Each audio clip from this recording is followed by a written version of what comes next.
Okay, so this is my before brows. As you can see, they're already quite thick and quite fluffy anyway. I first go in with a spoolie and just brush them up vertically so that they're all sticking up to the sky. And then I go in with the Anastasia Beverly Hills Dip Brow Pomade in chocolate.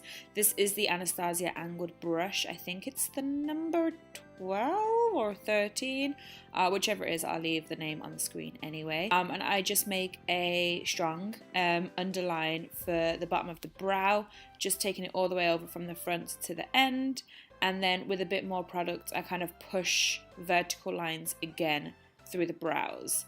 So like you can see here, I do the underline first. I always kind of keep the beginning of the brow with like less product. So when I first use the brush, I kind of take it from about 2/3 of the way in.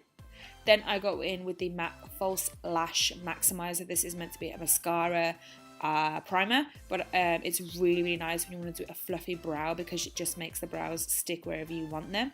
And I just brush this backward through the brow, going to the opposite way that the brow is actually going, and again I go vertically.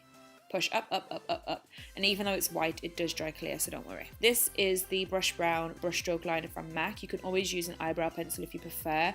I like this one because it's a bit more pigmented and it's like a pen tip, so it kind of looks a little bit more real.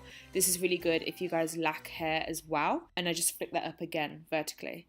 This is the Collection Color Mascara, the clear one. And I'm getting vertically. Make everything push up to the sky. And then that is how I do my fluffy brow. It's pretty much that simple. You can fill it in more, it's up to you.